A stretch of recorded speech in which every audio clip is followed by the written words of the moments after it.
Hi, hello, good morning. Welcome to my YouTube channel. Please subscribe and like my videos.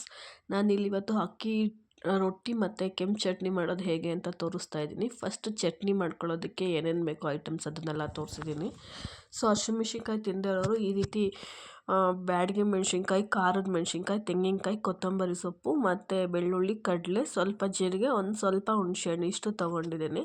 First ಕಾಯಿನ ನೀಟಾಗಿ ತರಿಯಾಗಿ ರುಬ್ಕೊಂಡು ಆಮೇಲೆ ಮಿಕ್ಕಿದ ಎಲ್ಲ ಐಟಮ್ಸ್ನೂ ಆ್ಯಡ್ ಮಾಡ್ಕೊತಾ ಇದ್ದೀನಿ. ಒಣಗಿದ ಮೆಣಸಿನ್ಕಾಯಲ್ಲಿ 2 ಟೈಪ್ ಹಾಕ್ಕೊಂಡಿದ್ದೀನಿ ಇಲ್ಲಿ, ಬ್ಯಾಡಗಿ ಮತ್ತು ಖಾರದ ಮೆಣಸಿನ್ಕಾಯಿ, ಕಡಲೆ, ಹುರ್ಗಡ್ಲೆ ಚಟ್ನಿ ಇದನ್ನೆಲ್ಲ ಹಾಕಿ ನೀಟಾಗಿ ಗ್ರೈಂಡ್ ಮಾಡ್ಕೊಳ್ಳೋಣ. ಸ್ವಲ್ಪ ಉಪ್ಪು ರುಚಿಗೆ ತಕ್ಕಷ್ಟು ಹಾಕಿ ಗ್ರೈಂಡ್ ಮಾಡಿಕೊಂಡ್ರೆ ಚಟ್ನಿ ರೆಡಿ ಆಗುತ್ತೆ.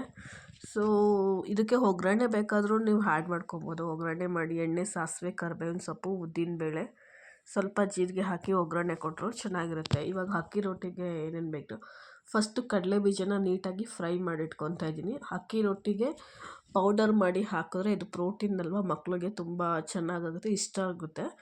ಅದಕ್ಕೋಸ್ಕರ ಇದನ್ನು ಕಡಲೆ ಬೀಜ ಹುರಿದು ಸಿಪ್ಪೆ ತೆಗೆದು ಪೌಡ್ರ್ ಮಾಡಿಕೊಂಡು ಇದಕ್ಕೆ ಅಕ್ಕಿ ರೊಟ್ಟಿಗೆ ಸೌತೆಕಾಯಿ, ಕ್ಯಾರೆಟು, ಈರುಳ್ಳಿ, ಸಬ್ಬಕ್ಕಿ ಸೊಪ್ಪು ಮತ್ತು ಕೊತ್ತಂಬರಿ ಸೊಪ್ಪು ಇಷ್ಟು ಕಟ್ ಮಾಡಿ ಇಟ್ಕೊಂಡಿದ್ದೀನಿ. ಕಡಲೆ ಬೀಜ ಆಲ್ರೆಡಿ ಹುರಿದು ತೋರಿಸಿದ್ನಲ್ಲ, ಆಲ್ರೆಡಿ ಪೌಡ್ರ್ ಮಾಡಿ ಇಟ್ಕೊಂಡಿದ್ದೀನಿ.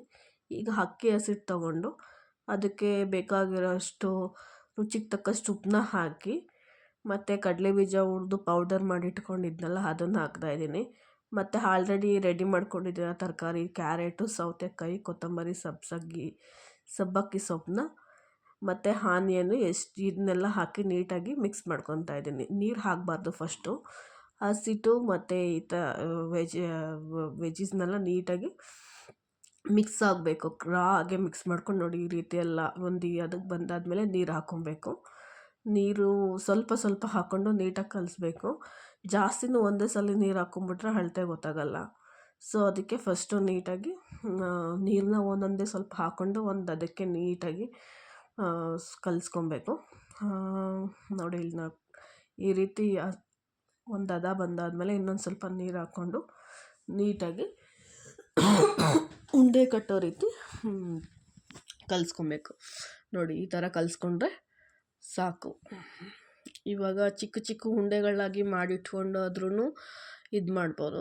ಇಲ್ಲಾಂದರೆ ಹಾಗೇ ಒಂದೊಂದು ಸ್ವಲ್ಪ ತೊಗೊಂಡು ನೀಟಾಗಿ ಸಾಫ್ಟಾಗಿರಬೇಕು.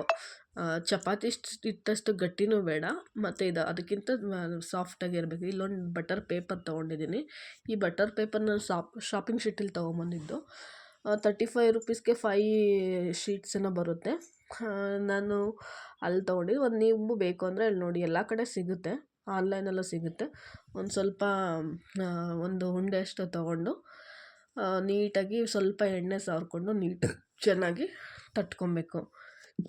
ನೋಡಿ ಯಾವ ಶೇಪ್ ಬೇಕಾದ್ರೂ ತಟ್ಕೊಬೋದು ನೀಟಾಗಿ. ನಾನಿಲ್ಲಿ ಮೆಣಸಿನ್ಕಾಯಿನ ಖಾರಕ್ಕೆ ಸ್ಕಿಪ್ ಮಾಡಿದ್ದೀನಿ, ಯಾಕಂದರೆ ನನ್ನ ಮಗಳು ತಿಂತಾಳೆ, ಅವಳು ಮೆಣಸಿನ್ಕಾಯಿ ಸಿಕ್ಕಿದ್ರೆ ತಿನ್ನಲ್ಲ. ಸೊ ಅದಕ್ಕೆ ನೀವು ಬೇಕು ಅಂದರೆ ಮೆಣಸಿನ್ಕಾಯಿನ ಆ್ಯಡ್ ಮಾಡ್ಬೋದು. ಈ ರೀತಿ ತಟ್ಟಿ ಹೆಂಚು ಕಾಯ್ದಾದ್ಮೇಲೆ ಹೆಂಚು ಮೇಲೆ ಹಾಕಿ 2 ಸೈಡು ತುಪ್ಪ ಅಥವಾ ಎಣ್ಣೆ ಹಾಕಿ ನೀಟಾಗಿ ಸುಟ್ಕೊಂಡ್ರೆ ಅಕ್ಕಿ ರೊಟ್ಟಿ ರೆಡಿ ಆಗುತ್ತೆ.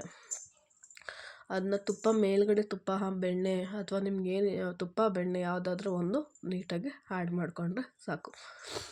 ಬನ್ನಿ ನಮ್ಮ ಮಗಳು ಏನು ಹೇಳ್ತಾಳೆ ನೋಡೋಣ. ಅವಳಿಗಂತೂ ಅಕ್ಕಿ ರೊಟ್ಟಿ ತುಂಬ ಇಷ್ಟಪಟ್ಟು ತಿಂತಾಳೆ. ಅವಳು ಚಟ್ನಿ ತಿನ್ನಲ್ಲ, ಈ ಥರ ಚಟ್ನಿ ಮಾಡಿಕೊಟ್ರೆ ಕೆಂಪು ಚಟ್ನಿ ಅವಳು ತಿಂತಾಳೆ. ನಾನಿಲ್ಲಿ ಅಕ್ಕಿ ರೊಟ್ಟಿ ಮೇಲೆ ತುಪ್ಪ ಹಾಕಿದ್ದೀನಿ. ತುಪ್ಪ ಹಾಕಿದ್ರಂತೂ ಸಖತ್ತು, ಬೆಣ್ಣೆ ಇದ್ದರೆ ಇನ್ನೂ ಟೇಸ್ಟಿಯಾಗಿರುತ್ತೆ.